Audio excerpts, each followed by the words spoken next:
আপনি কি জানেন বাংলাদেশের সবথেকে ধনী ব্যক্তিকে? যদি না জেনে থাকেন তাহলে চলুন এই ভিডিওর মাধ্যমে জেনে নেওয়া যাক বাংলাদেশের শীর্ষ ৫ জন ধনী ব্যক্তির সম্পর্কে। এই মানুষগুলো এতই পাওয়ারফুল যে তাদের একটা ইশারাতে সারা দেশে অনেক কিছুই ঘটে যেতে পারে। যা হোক, ৫ নম্বর অবস্থানে রয়েছে সাকিব আল হাসান। কারণ সাকিব আল হাসান শুধুমাত্র ক্রিকেট খেলে তার টাকাগুলো আয় করে না, বরং তার অনেক ধরনের বিজনেস এবং ইনভেস্টমেন্ট রয়েছে। একসময় পৃথিবীর সেরা অলরাউন্ডার ছিলেন সাকিব আল হাসান, তবে সেই স্থান ধরে রাখতে পারেননি। বর্তমান সময়ে সাকিব আল হাসানের মোট সম্পত্তির পরিমাণ ৩০০ মিলিয়ন ইউএস ডলার। বন্ধুরা, চলুন এক নজরে সাকিব আল হাসানের গাড়ির কালেকশনগুলো দেখে নেওয়া যাক। সাকিবের প্রথম গাড়িটা হচ্ছে নিশান ব্লুবার্ড, যার মূল্য ৩ কোটি টাকা। সাকিবের দ্বিতীয় গাড়িটা হচ্ছে মার্সিডিজ বেঞ্জ 350।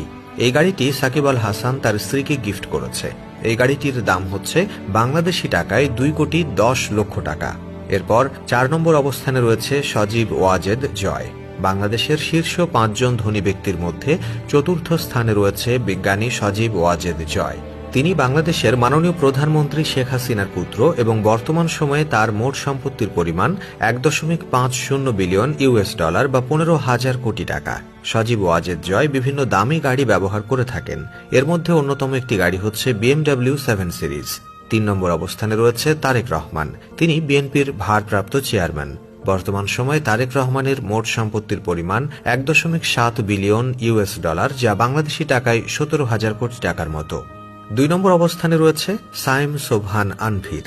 তিনি বর্তমানে বাংলাদেশের সবথেকে বড় ব্যবসা প্রতিষ্ঠান বসুন্ধরা গ্রুপের চেয়ারম্যান। বিভিন্ন ওয়েবসাইটে দেয়া তথ্যানুযায়ী বর্তমানে তার মোট সম্পত্তির পরিমাণ ৫ বিলিয়ন ডলার, বাংলাদেশি টাকায় ৫০,০০০ কোটি টাকা। বলা হয়ে থাকে আনভিরের বাড়ি বাংলাদেশের সবথেকে লাক্সারিয়াস বাড়ি। এই বাড়িটি তৈরি করতে খরচ হয়েছে প্রায় ১,০০০ কোটি টাকা। আনভিরের একটা প্রাইভেট জেট প্লেনও রয়েছে।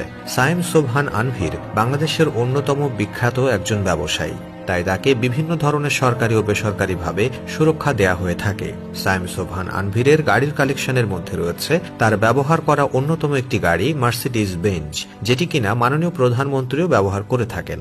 তাছাড়া এই গাড়িটি দুবাইয়ের রাজপুত্ররাও ব্যবহার করে এবং এই গাড়িটির মূল্য প্রায় ১০ থেকে ১২ কোটি টাকা। আনভিরের কালেকশনে সবথেকে দামি গাড়ি হচ্ছে British masterpiece Rolle's Royals ghost. এই গাড়িটির বর্তমান মূল্য ভারতীয় টাকায় ৮ কোটি রুপি। বাংলাদেশে আনতে হলে আপনাকে ৩ থেকে ৪ গুণ খরচ তো করতেই হবে। এছাড়া সাইম সোবহান আনভির বাংলাদেশের সবথেকে কম বয়সী বিলিয়নারও হয়েছেন। ১ নম্বর অবস্থানে রয়েছেন সালমান এফ রহমান। বাংলাদেশের সবথেকে ধনী ব্যক্তি বলা হয় সালমান এফ রহমানকে। তিনি বিশিষ্ট শিল্পপতি এবং একজন সংসদ সদস্যও বটে।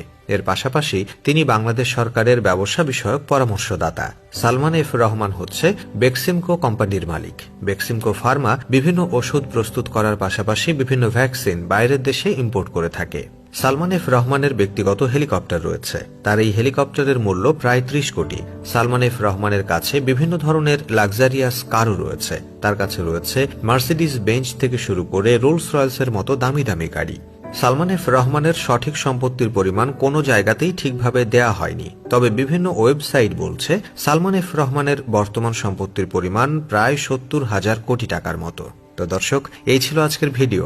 আপনার মতামত অবশ্যই কমেন্টে জানাবেন। Thanks for watching.